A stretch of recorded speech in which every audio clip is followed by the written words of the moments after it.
Belilah perusahaan yang memperkaya semua pemegang sahamnya dengan adil. Janganlah membeli perusahaan yang hanya memperkaya pemegang sahamnya yang merangkap sebagai komisaris dan direksi. Oke, jumpa lagi dengan Edwin di channel Analisis Laporan Keuangan. Untuk sesi kali ini pembahasan dari request sebelumnya ya. Jadi ini kita mau bahas SIM ya, Salim Infomas Pratama gitu. Ini induknya dari LSIP gitu ya. Jadi menarik mana nih dibanding sama LSIP? Ya, kita lihat aja ya bareng-bareng di laporan keuangannya. Oke, jadi disclaimer dulu ya. Jadi video ini disusun oleh saya sendiri, Edwin, dengan tujuan berbagi analisis dari sudut pandang pribadi saya, gitu. Jadi isi video ini hanya sifatnya edukasi ya dan informasi umum, bukan merupakan rekomendasi investasi dan nggak dimaksudkan sebagai ajakan buy, hold atau sell saham yang dibahas ya, SIM. Nah, jadi setiap keputusan investasi itu ada tanggung jawab masing-masing individu ya. Jadi please do your own research ya, Dior. Oke, jadi seperti biasa gitu ya, perusahaan itu gitu ya harus dinilai gitu sebelum kita beli gitu. Nah, saya menggunakan 3 kriteria gitu ya dalam memilih suatu perusahaan gitu ya, memilih perusahaan di bursa efek. Yang pertama gitu ya adalah perusahaan yang wajib membagikan dividen setidaknya 3 tahun terakhir gitu ya. Kenapa perusahaan itu harus membagikan dividen? Karena perusahaan yang membagikan dividen adalah perusahaan yang memang sudah terbukti untung dari bisnisnya gitu ya. Jadi perusahaan itu udah untungnya disisihkan dan disetor ke rekening kita dalam bentuk dividen. Uangnya itu bisa dinikmati kita, masuk ke rekening kita, bisa dibelanjain, bisa dipakai bebas untuk oleh teman-teman gitu ya. Nah, pastinya perusahaan yang membagikan dividen itu adalah perusahaan yang mengingat kita, menghargai kita pemegang sahamnya gitu. Jadi nggak cuman kita keuntungan dari capital gainnya aja, tapi dari dividen gitu, terutama untuk yang investor yang jangka panjang gitu. Jadi kalau misalnya perusahaan nggak bagi dividen gimana? Tanda tanya gitu ya. Jadi perusahaan ini memperkaya kita pemegang sahamnya atau memperkaya pihak lain gitu ya, yang sudah dapat gaji besar gitu. Jadi ya ini yang jadi landasan saya gitu untuk memilih perusahaan gitu ya. Nah, pastinya perusahaan yang yang bagikan dividen itu pasti punya kondisi bisnisnya yang sehat. Jadi kalau misalnya bisnisnya lagi nggak bagus gitu ya, lagi lesu, lagi rugi, lagi susah arus kas gitu ya, lagi banyak utangnya, nggak akan kepikiran buat bagi dividen gitu ya. Mau gimana bayar bagi dividen? Operasional sehari-hari aja udah susah gitu. Nah, jadi kalau memang teman-teman udah menemukan perusahaan yang kondisi bisnisnya sehat, bagi dividen, jangan lupa itu kita harus beli di bawah nilai wajarnya gitu. Jadi jangan kita beli pada saat harganya terlalu tinggi, harganya premium gitu, karena nanti lawan koreksi nanti malah mengalami capital loss gitu ya. Gitu. Jadi kita harus hati-hati gitu. Jadi perusahaan bagus benar, cek dulu harga belinya ya, jangan terlalu mahal gitu. Jadi sebelum kita berinvestasi gitu ya, terutama yang masih pemula nih ya, gunakan akal sehat Anda gitu ya, use your common sense gitu. Jangan mudah percaya orang, jangan ikut-ikutan orang, jangan FOMO, jangan masuk ke saham yang mungkin too good to be true atau yang berdasarkan rumor gitu ya. Jangan gitu, dan juga jangan percaya kepada saya juga gitu ya, karena saya di sini juga hanya sharingkan saja opini saya gitu ya tentang perusahaan lewat lewat laporan keuangannya gitu. Jadi karena tadi kan sudah disebutkan gitu ya di bawah nilai wajar. Jadi yang saya lakukan dari 2016 sampai sekarang itu mengikuti konsep value investing gitu ya. Teman-teman pasti udah tahu gitu. Jadi membeli ketika harga sahamnya harganya di bawah gitu ya, di bawah nilai intrinsic value-nya, saya pakai PBV sama dengan 1. Misal di 0,65 gitu, 0,85 gitu. Mulai cicil beli. Seiring berjalannya waktu gitu ya, nanti harga sahamnya kembali ke nilai wajarnya. Kapan? Nggak tahu. Gitu ya. Saya nggak tahu gitu kapan dia akan kembali. Cuma selama perusahaannya bagus, cepat atau lambat nanti dia pasti akan kembali ke nilai wajarnya. Setidaknya PBV sama dengan 1 untuk saya. Gitu, jadi saya udah di PBV sama dengan 1, ya take profit. Atau mungkin hold kalau memang perusahaannya bagus gitu. Jadi kalau misalnya belinya di 0,8, ya potensi profit cuma 25%. Kalau belinya di 0,7 ya cuma 42%. Segitu aja gitu. Jadi metode saya ini nggak cari yang multi bagger gitu ya, carinya yang wajar-wajar aja gitu. Nah, jadi prinsipnya gimana? Ya pertama harus sabar ya, kita nggak bisa cepat, perlu proses dan orientasinya jangka panjang ya, nggak bisa sebulan 2 bulan hold 3 bulan hold atau mungkin dalam hitungan hari gitu ya, hold jangan gitu, nggak akan bisa gitu kecuali kalau hoki sekali ya beruntung. Nah, lalu fokusnya pada value gitu ya, jangan pada price, karena price itu dia berubah setiap hari, berubah setiap detik gitu selama jam perdagangan. Itu sulit untuk apa dikejar gitu buat saya gitu. Jadi saya fokusnya di mana? Di book value-nya yang berubah setiap 3 bulan sekali lewat apa? Laporan keuangannya gitu. Jadi cuma setahun 4 kali aja update book value-nya, lalu tentukan price untuk entry-nya tadi mau dibelinya di PBV berapa gitu. Nah, selain itu kenapa gitu ya harus seperti ini? Karena gitu ya harga saham itu pada akhirnya akan mencerminkan kinerja perusahaan dalam jangka panjang. Ingat, dalam jangka panjang gitu ya. Jadi udah fakta lah gitu ya, banyak perusahaan-perusahaan yang dihargai jelek sekali ya, di harga gocap atau mungkin lebih rendah dari itu. Kalau dilihat di laporan keuangan juga nggak bagus, perusahaan bermasalah gitu ya. Tapi jangan kaget kalau misalnya perusahaan jelek tersebut tiba-tiba digoreng naik gitu ya, itu nggak ada hubungannya gitu ya. Jadi dalam jangka panjang pasti ujungnya kembali lagi ke kinerja. Nah, jadi kalau perusahaan yang udah digoreng gitu harganya, saya nggak peduli gitu ya. Memang menawarkan keuntungan yang menggiurkan gitu, cuma saya nggak mau meresikokan pada perusahaan-perusahaan yang seperti itu gitu. Jadi mau digoreng naik ya terserah gitu ya. Nah, jadi saya menggunakan analisis apa? Ya tadi, analisis laporan keuangan, bagian dari fundamental ya. Nah, sebenarnya bagian kecil kok gitu ya. Lalu sedikit rasio sama tadi ya PBV ya, valuasi sahamnya. Nah, jadi gitu ya, penting sekali gitu ya, wajib hukumnya untuk memahami laporan keuangan gitu ya. Baik neracanya, laba ruginya, arus kasnya, nanti mungkin bisa di cross check juga di CALK-nya kalau sangat-sangat penasaran. Gitu. Nanti si laporan keuangan ini tiga-tiganya itu nanti akan membentuk suatu cerita gitu tentang kondisi perusahaannya. Ini perusahaan lagi bagus nggak, lagi sehat nggak, profit nggak, arus kasnya bagus nggak, utangnya banyak nggak gitu. Jadi harus bisa gitu ya memahami gitu ya, nggak perlu jago-jago amat lah, nggak perlu yang kayak apa ya, mungkin yang sudah benar-benar ahli banget gitu ya, yang benar-benar mendalam sekali. Nggak, pakai aja yang praktisnya aja gitu. Nah, jadi nanti dari perusahaan gitu ya, laporan keuangan setelah kita baca, nanti akan muncul 7 ciri perusahaan sehat gitu ya. Kriteria ini versi saya, versi Edwin, apa aja ya ini semua ya. Bisnisnya sehat, kayak ada uang kasnya nyata gitu ya, ada likuiditas yang cukup, beroperasinya juga berlangsung dengan baik ya, bisa bayar dividen gitu, nggak bergantung utang terlalu besar, bertumbuh, berekspansi, menjaga kepercayaan kita investornya gitu, dan juga kreditornya ya, pemberi pinjaman.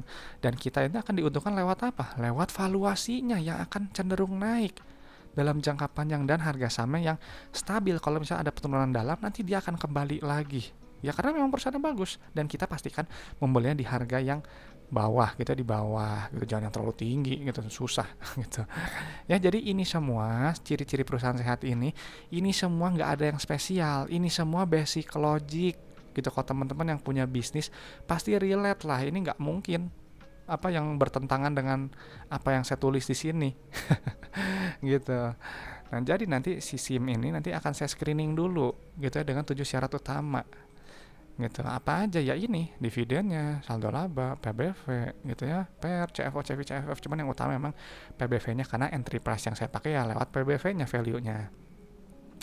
Nah, ini untuk teman-teman gitu, nanti boleh di data-data laporan keuangannya ini nanti dipindahkan ke Excel seperti ini ya, punya saya gitu. Dan ini teman-teman udah bisa download gratis ya, dan ini ada versi yang baru ya, 2.1 gitu. Tadi ada, karena sebelumnya ada dari penonton gitu ya, salah satu minta komen, minta diperbanyak gitu ya si tab Excelnya gitu. Jadi ya saya buat gitu, jadi satu Excel isinya 20 tab ya gitu. Jadi boleh download aja, linknya ada di deskripsi video. Passwordnya ALK Edwin gitu. Ini hanya sekedar pengumuman aja gitu. Oke, jadi kita langsung ke bagian analisis ya gitu. Analisisnya nggak rumit kok, simpel-simpel aja ya. Untuk SIM gitu, sebelum kita memindahkan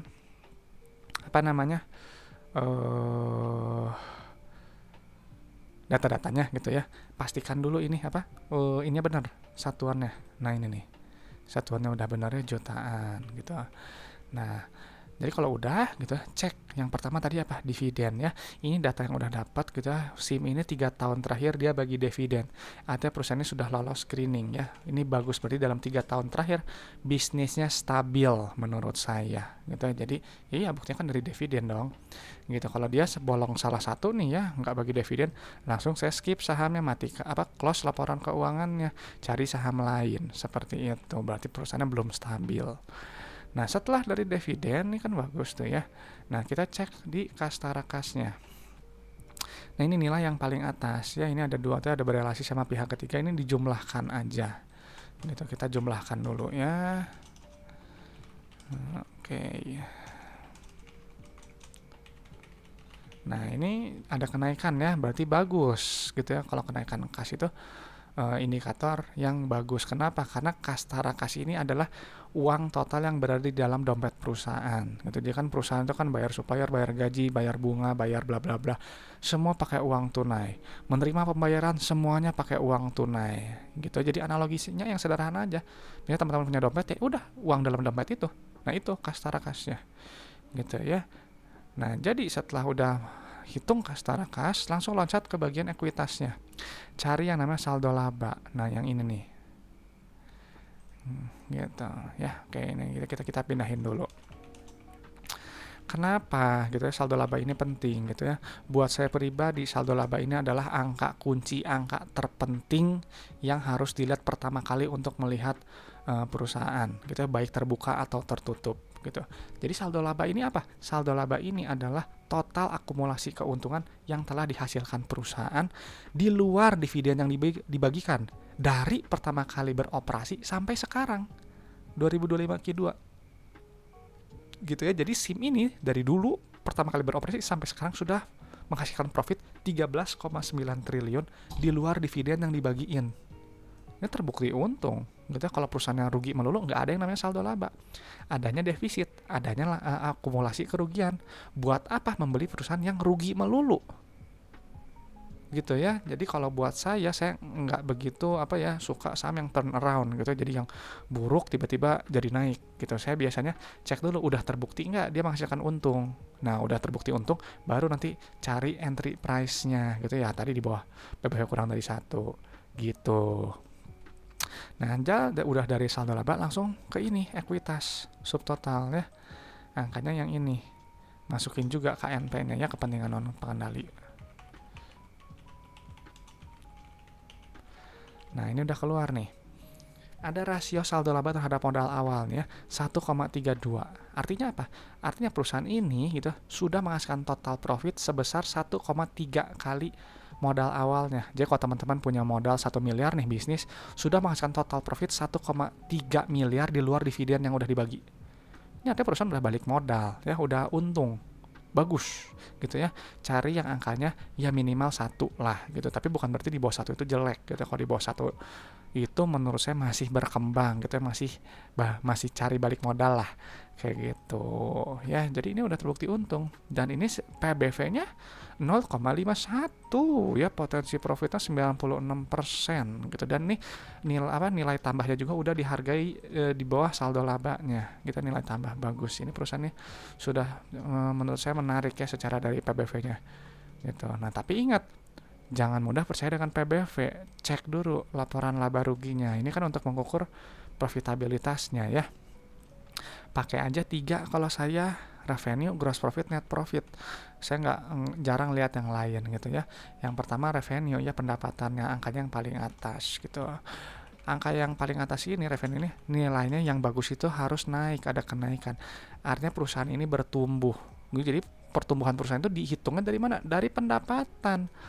Semakin tinggi pendapatannya berarti kan tadi perusahaan bertumbuh, semakin banyak customer yang pakai barang atau jasanya si perusahaan gitu. Kalau misalnya revenue turun ya berarti barang dan jasanya udah nggak relevan, orang-orang udah pada nggak mau beli barang jasanya, jadi mendingan cari perusahaan lain gitu. Tapi ini bertumbuh, ini bagus. Kenapa? Ya mungkin bisa jadi karena sentimen sawit sekarang mungkin lagi naik kali ya waktu pertengahan Q2 atau sebelumnya gitu ya, saya nggak gitu ngikutin gitu ya. Nah, cuman bisa aja seperti itu. Nah, lalu gitu ya, uang pendapatan nanti dikurangi harga modal barang. Nah, muncullah laba bruto. Nah, ini nih. Ya, ini angka penting gitu. Kenapa? Semakin tinggi laba bruto, artinya semakin banyak ruang untuk laba bersih ya. Jadi marginnya tuh cukup lah gitu ya untuk kan kalau misalnya marginnya tipis kan ya mau gimana untung, logika aja lah gitu ya. Nah, ini lumayan ya 24% gitu. Ya memang sih kalau mau yang ideal di atas 50% ya cuman kan susah. Gitu ya. Nah, jadi gross profit ini untuk melihat juga apa namanya kemampuan perusahaan untuk menjual menjual barang atau jasa di atas harga modal. Gitu semakin tinggi semakin bagus, semakin dia kuat gitu ya, produknya di pasaran gitu ya, punya moat gitu kalau istilahnya Warren Buffett itu ada moat gitu ya. Punya keunggulan kompetitif gitu ya. Iya dong, misalnya modal 10.000 dijual 100.000 terus orang pada beli 100.000 gitu ya, kan itu artinya eh, apa harga jualnya bagus gitu ya, punya keunggulan gitu dibandingkan dengan harga yang murah gitu. Nah, nanti gross profit ini dikurangi oleh beban lain-lain gitu ya, beban penjualan gitu, beban umum, beban bla bla bla, bayar pajak. Nanti muncul yang namanya laba bersih. Ini angka utama laba ruginya gitu yang di berita-berita atau yang apa ya, diberitakan oleh analis gitu ya, kan memang iya dong laba rugi ya untuk lihat perusahaan untung atau enggak gitu ya. Nah, ini angkanya yang paling atas ini ya. Nah, ini laba periode berjalan untuk pemilik ya, pemilik perusahaan. Nah, 755. Nah, ini ada kenaikan bagus gitu ya, naik laba bersihnya gitu. ROE-nya 7,8 gitu ya, marginnya sekian gitu. Nah, ini secara pair ini udah cukup murah ya, udah di bawah 10 gitu ya, atau dia lolos screening dia di bawah 15 gitu. Ini udah cukup murah dan dia lebih murah dibandingkan periode sebelumnya. Ini cukup menarik berarti si SIM ini buat saya ya. PBV-nya udah murah, PR-nya juga udah oke, gitu, periode bagi dividen oke. Tapi ingat, jangan mudah tertipu dengan laba rugi. Lihat dulu, divalidasi di arus kas. Bener nggak ya si perusahaan tuh ngaku-ngaku omsetnya 9,3 juta, uang yang terimanya bener nggak 9,3 juta? Divalidasi di sini, di kas di receipts-nya. Ini angka yang paling atas. Nah, ini bagus gitu ya. Ini kita pindahin dulu angkanya tuh ya. Nih ada rasionya tuh 101% gitu ya.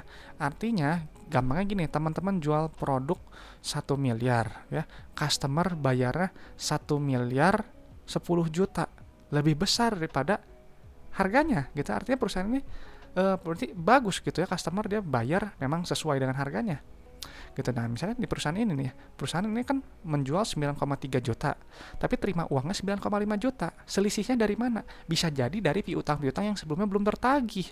Artinya perusahaan ini punya manajemen uang kas gitu ya, yang baik gitu. Dia bisa menagih piutang-piutang gitu, uang kas-kas yang masih di luar gitu loh. Dia berhasil ditarikin. Bagus gitu.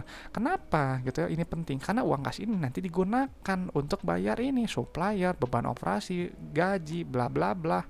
Dapatlah yang disebut dengan net CFO. Yang ini nilainya, kas neto dari operasi.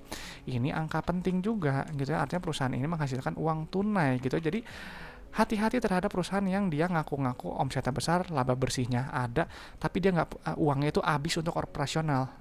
CFO-nya negatif. Kok ini CFO-nya positif, bagus. Hati-hati. Artinya perusahaan itu hanyalah perusahaan yang untung di atas kertas. Dan kita pemegang saham itu dirugikan gitu. Karena mereka kan tadi patuh bayar kepada karyawan, ya, bayar ke komisaris direksi, gajinya udah gede, enak banget gitu ya. Sedangkan kita pemegang saham mau dapat apa? Gitu. Jadi cari yang net CFO-nya positif. Nah, jadi sisanya ini nanti digunakan untuk apa? Untuk ekspansi usaha gitu tuh, penambahan aset tetap, pembelian bla bla bla, pembelian aset biologis nilainya negatif, yang bagus nilainya negatif, seperti artinya perusahaan semakin lama semakin besar gitu, berekspansi. Ini bagus tuh, ini oke nih ya. Nah, ini kan 1,9 juta nih, dikurangi 700 masih ada 1,1 juta lah gitu ya, asumsikan segitu. Dibayar untuk apa? Nah, ini penerimaan utang bank, pembayaran utang bank gitu ya. Nah, ini lihat dari pendanaannya gitu ya. Yang bagus itu nilainya negatif gitu ya. Nah, kayak ini nih, pembayaran utang bank ya minus 6,5, tapi dia penerimaan utang banknya 6,9 gitu. Nah, ini sebenarnya saya agak bertanya-tanya, kenapa ya si SIM ini dia kok ngambil utang lebih besar gitu ya. Padahal uang kasnya cukup banyak kok gitu ya. Cukup banyak gitu ya. Satu cukup banyak dan sisa dari CFO-nya juga besar gitu ya. Ini agak dipertanyakan gitu, kenapa gitu. Alasannya kenapa ya nggak tahu, tanyalah ke petinggi perusahaannya. Cuman sebaiknya nilainya yang kayak gini nih, negatif. Tapi bukan berarti positif itu buruk ya gitu. Ini lumayan juga menurut saya sih gitu, cukup menarik sih ya. Nah, lihat tuh, jadi perusahaan ini ada kenaikan kastara kas nih sekian gitu. Ini perusahaan bagus. Nah, jadi cara bacanya gimana arus kas kita? Perusahaan udah terima uang nih ya dari penjualan 9,5 juta, dibayar ini itu masih sisa dari operasional 1,9 juta untuk ekspansi gitu ya, 760.000 untuk bayar, untuk apa, membayar pinjaman tapi menerima pinjaman lebih besar sekian gitu. Jadi ada kenaikan kas sekian gitu, 1,5 juta gitu. Jadi ini memang screening checklist ini ada yang nggak lolos satu sih sebenarnya. Cuman ini memang sayang sekali ya, padahal dia bisa, kan uang kasnya juga lumayan banyak gitu ya, kenapa dia harus ada penerimaan lebih banyak gitu ya. Gitu. Nah, jadi kalau udah di screening kayak gini gitu ya, langsung biasanya kalau memang menarik, saya langsung cek aja. Yang pertama rasio lancarnya dulu ya tuh. 15 juta. Ini 9 juta. Oh, berarti besar nih ya, 1, lebih gitu, lebih dari atas 1. Berarti untuk jangka pendek aman. Lalu yang kedua DER-nya gitu. Debt to equity ya, debt-nya 19, ini 14. Berarti kan dia lebih kecil ya, daerah di bawah 1 ya. Berarti ini untuk jangka panjang juga lumayan kalau buat saya gitu. Jadi kesimpulannya gimana untuk SIM gitu menurut Edwin? Menurut saya ya ini perusahaan menarik sekali ya, bagi dividen rutin 3 tahun terakhir bagus gitu ya. Dia juga saldo positif ya, terbukti untung gitu ya, udah menghasilkan total profit 1,3 modal. Nah, PBV-nya juga murah ya, 0,51. Potensi profit 96%. Dan secara profitabilitas juga ini murah. PR-nya di bawah 10. Ya bagus ya, PR-nya 6,5. Ini bagus. Dan secara arus kas juga ini sehat. Gitu ya, cuman mungkin lebih sempurna kalau si CFF-nya ini negatif gitu. Jadi SIM intinya buat saya masuk watchlist. Ini menarik sekali ya SIM ini. Coba nanti dibandingin sama yang LSIP yang kemarin ya gitu ya.